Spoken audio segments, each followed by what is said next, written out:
Okay, my name is Dave, KD2JLV. I am a member of the Overlook Mountain Amateur Radio Club.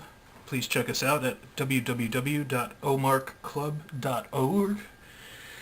And yes, so you're a new ham or an old ham, and you have been brought in by the lovely, inexpensive Chinese radios, the Baofeng UVB5 or UV5R. This is a UVB5. The UVB5 is an excellent little radio, although it is not really expensively made, and it seems to work just fine. It does have one issue. It doesn't have very good audio. The audio is quite low. So you decided, oh, well, we have low audio, we should get a speaker microphone. Haha! So you went out and spent the $6 or $9 on eBay and bought yourself a Baofeng speaker microphone, only to find out, hey, the speaker microphone doesn't have very good audio either. Well, you went on the web and floated around for a little bit and tried looking up different things, trying to find a good solution for this. And then you landed on my video here, probably on the Overlook Mountain Amateur Radio Club YouTube channel. And I have the solution. It actually works. You will have much better audio, although not incredibly great audio. Much better than what the stock speaker microphone setup comes with. Luckily, Baofeng spent good money on the speaker and has great speaker sound. It's very good. Audio, not so much. Then there's a few problems. I've gone through a few different itinerations of this and figured out how to make it work properly. Okay, there are two versions of this modification. One is a little harder than the other, but they are both basically just a replacement of the microphone electret on the circuit board inside the microphone. The two electrets in question, here, let me get rid of this, are made by a company called PEI, or PUI, and there's two different versions. If you have a Baofeng UV5R, I suggest using the larger and slightly less sensitive AOM 6738PR. I'm going to move that more into the center here so you can see it. It is a larger electret. You can see it right there on the foam. I purchased mine from Mouser Electronics. They cost about $3, $4, no more than $5. Very simple. The only other thing that you need using this modification with this particular electret is a piece of early style earphone foam. This foam is very important. It cuts down on the wind noise and the sounds of your P's, T's, and S's, which you will see why it does that in a little bit once I get into the actual modification. I've printed out the specification sheet here for the 38PR. So there's one important thing you need to know about this, and that's this here. It gives you the terminal of positive and negative. And you can see here the terminal negative has 3 lines next to it on the pad, but this is a pinned terminal. It has 2 pins coming out. You can see them up here. Alright, the 35 millimeter or 35 decibel version is a 6 millimeter. I'm going to get the spec sheet up for that while everything falls off my desk. And the spec sheet is right here, and you can see this is a much smaller electret. I'll bring the other one back in frame so you can see the difference. That's a 6 millimeter electret. It's much shorter, much smaller, and has a little bit more power, a little more sensitivity. This I suggest for the UV B5, B6, and other variants that have the more sleek looking housing. They tend to have less audio than the 5R. In order to use that, you also need the foam, and you're going to need some sort of a little bit of rubber, some sort of funnel for the sound.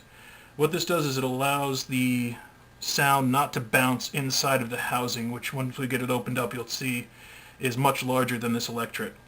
What I'm using here is actually the insulation off of a terminal type connector like this. It's audio. This unit bolts onto that after you solder it or attach it or screw it on or however they want you to screw it on. And I've cut this little chunk off of here because the little tiny side is perfectly fit for the 6mm electret. Alright, so the mod we're going to do today is the 35 dB mod for a gentleman who has a UV B5. Alright, so we need these three pieces. I'm going to get rid of the spec sheet. This spec sheet, by the way, I'm going to put this back here, also has the terminals listed as positive and negative. Turns out that they actually just fit properly anyway, so you don't really need that, but I have it on hand just in case. One other thing that I have determined with this modification that's important: when you buy the electret, buy one that does not have an internal capacitor. You don't need a capacitor, it's already built onto the board, and you just don't need it. I don't know if an extra capacitor makes a difference, but I bought ones without it so I didn't have to worry about other issues. Now this microphone is an older microphone, one of the early ones. You'll notice, I don't know if you can see it here or not, I'll see if I've got a little something here I can point it out to. The microphone hole is this little tiny hole right in here, and that little tiny hole actually doesn't really go into the microphone slot. So basically you're forced to push your audio through plastic housing into the electret. I'm sure they did that so that it would be more water resistant, but let's face it, if you are going to dunk your microphone in water, that is not going to keep the water out. So no point in worrying about that. Let's see here. This is an earlier one. It has Torx screws on the back on the housing. Let's see if I get the right one first time here. Yes, I do. The later ones actually have Phillips head, and they are very easy to strip out. So make sure you get the right size Phillips head screwdriver for your application there. That way you don't ruin them and strip them out instantly, which I've done on a few occasions just because I was doing many different versions of this mod until I finalized it in the proper and a system that actually worked. Okay, so we're going to unscrew this. I know this is annoying watching me take apart a microphone, but here we are. Okay, take your housing off. Little spring-a-job here comes off. There you go. Save that for later. Alright, so your board, pretty simple. Microphone connections are right here, 1 and 2, and if you look right here, there's a surface mount unit. Well, this one actually may not have it. It's somewhere in there. It must be on the other side of the board. There's a capacitor in there. That capacitor is the reason you don't need another capacitor. Alright, let's just take a look here. Well, this one only has one screw. This is a really early one. The newer boards don't have this hole in it. They're a little bit more complex, but they work exactly the same. So here we go. Take off screw number A. We're going to pull this out of here. And there it is. Not much to it. This one has very short wires on the speakers, but we'll work our way around that. Okay, so you can see this one actually has the 9.7mm electret already built on. And yeah, this one is really, really early. Okay. So, soldering iron. Get it up, get it hot, and be ready with it. This mod doesn't take very long, but if you have the soldering iron already hot, you're going to be much happier. I'm going to run mine. I have a little device here which cools it off a little bit so I don't burn the components, and I'll put a video up on that eventually. I call it the soldering iron tamer. A little bit of flux, because flux is amazing.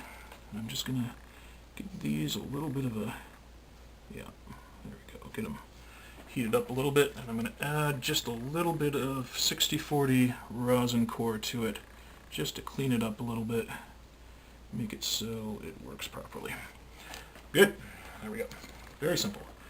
Now, this is a new thing for me. I have purchased myself a lovely solder sucker. We're going to see if this actually works. As far as I know, I've done this mod before without the solder sucker, and the surface mount components, it's always tricky. Let's see if I can get this on here. One of these days I'll buy myself a little device that'll hold these things in place. Alright, so that is desoldered mostly. Let's see if it moves off of the board by itself. Negative. Alright. I'm going to leave that screwdriver in there, put a little force on it, and just, nope, try to get that sucker off of there. These are really small components, and they have very little thermal resistance, so make your soldering short and sweet. Try not to overheat them, especially the 35 dB unit, the 6mm. It is very, very sensitive, and you don't want to have to order another one. There's that one. Okay, electrode off. There you go. Negatives on this side, it's got the 3 little lines. Positives on this side, no lines. Excellent, well done. Alright, next bit. There we go. Now,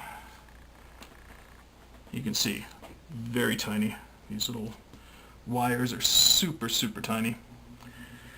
Alright, let me just get my sheet out here.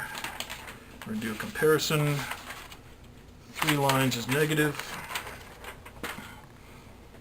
And on this one, negative is in the same orientation. 3 lines is negative. And you can see these circle here is the shape, and you basically just put it back in the same shape. It also has this very small plus sign down here to denote the positive side. And I am going to have a hell of a time getting this on here because my fingers are like paws. They're huge. Okay. Let's see if this just goes in. Okay, it did shut off. Alright, so we pulled out the old electret. That one can go over here because it sucks. Give it just a little tiny bit more flux. Very tiny. Don't need much. Alright, new electret's in position. Sitting right there on the board. I try to leave a little bit of space just so that you can flex it if you need to. When I show you the mod for the 38 dB unit, that'll become obvious why we have that extra little bit there. Alright, so solder it up. And like I said, very tiny components. Try not to get them too hot.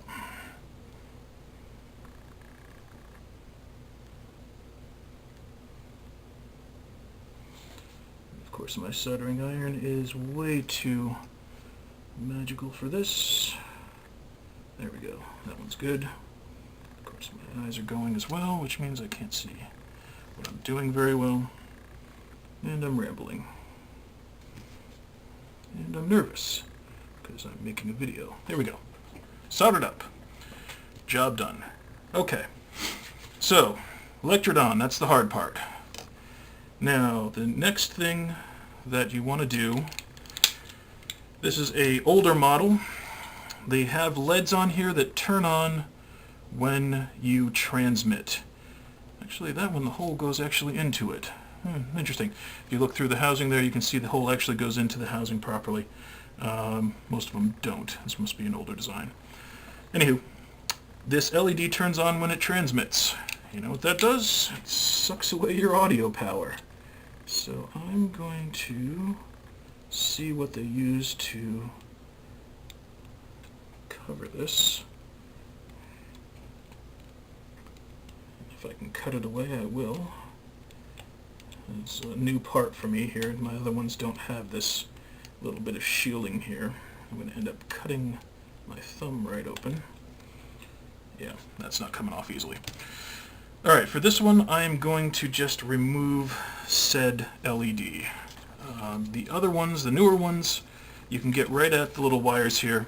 And what I do, I don't like having just the hole in the front here, so what I do is I just clip one about 2 millimeters out of the one leg, and what that does is it gives it a nice clean look and shuts off the LED because we don't care about it. It doesn't do anything except flash you in the chin while it's operating, so no real need to have it. Alright, solder sucker is staying true to its name and sucking. Sucking completely as it is. Alright, I hope this lighting is good enough for everybody to see what's going on here. Solder sucker 1.7. Alright. Not coming off easily. So what we're going to do is we're just going to pull this LED right out. Hopefully. I've got it out. Okay. LED out. And, ooh, I can take it off. Okay, excellent. Good. Then I can actually put this back in and not care about it. Alright, so this one I've removed the LED on this particular unit. And let me clean this up a little bit. Move that out of the way. I'm going to need the solder. So what I'm going to do is I'm going to clip one of the legs. Doesn't matter which, because we don't want it to work anyways. Leg clipped. Take that little piece of wire, stick it over there. And I'm going to solder this sucker back in here. Unworking. Again, we don't care what orientation it is, because LEDs, of course, are directional. But we don't care because all we're doing is using it as a placeholder in the housing so the housing doesn't have a big hole in the front of it. And I've seen modifications where people put tone generators in these housings. There is a lot of room in here. You can do stuff like that. And if you take out the LED and put a tone generator in, good on you. That means you don't have the LED. So whatever you want to do is cool. Pick up a little solder. There we go. Solder back in. Try not to hit the wire. Good. Right. Job done. Okay. Shut off the soldering iron because we're done with that. Excellent. Alright, so LED adjusted. Alright, so the next thing is the little bit here, this little device, and it just slides right on. A little finagling and it gets in there. The first iteration I did of this modification, the electret was really powerful and made a lot of sound, but because the little tiny electret was in this large housing, you had a lot of sound bouncing around inside of there, and it gave you a lot of loud, bouncy sound, and it just sounded like junk. So now that we have that set up, you can see, if I can do this without it being too dark, how that little jobby fits right in that housing hole like that. I don't know if it's going to show up or not, but I'm hoping it will. And what that does is it causes a funnel effect, and the rubber gives it a nice sort of noise blanking sound. Okay, so next. Alright, so we're up to foam. Foam, this is my nice new foam. I'm going to get my piece of foam that I've already cut up. Alright, so apparently I need a bigger SD card.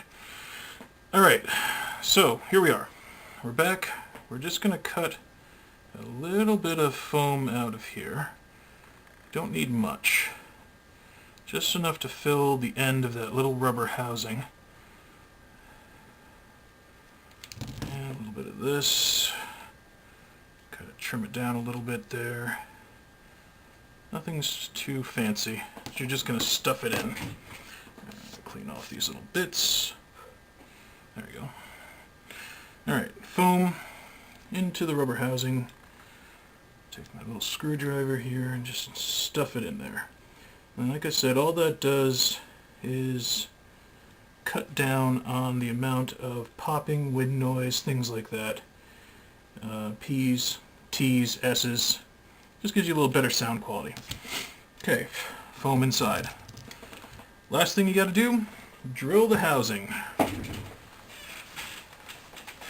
Find my drill here. Pick out an appropriately sized drill. Yeah, that size. 9/64. This is going to be really loud, and I apologize. Alright, I just basically slap this right in the middle of the housing, somewhere in there. Make sure there's good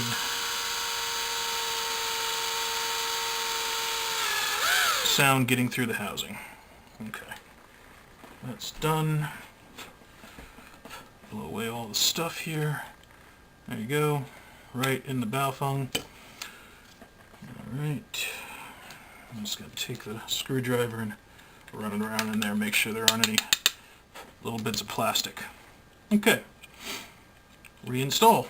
That's it. Just make sure that goes back in the hole like it's supposed to. Take your little screw. On the later models there are multiple screws holding this board in. 2, 3 screws around in the middle. Make sure your little rubber grommet device here is lined up proper. That way you fit properly. The housing goes back together correctly. Get your little switch. Make sure it snaps, and it does. We're good there.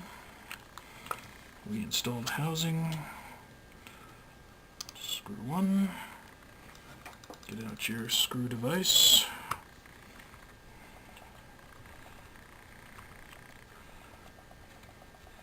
And I'm sure this is messing with my focus because of the different field of view.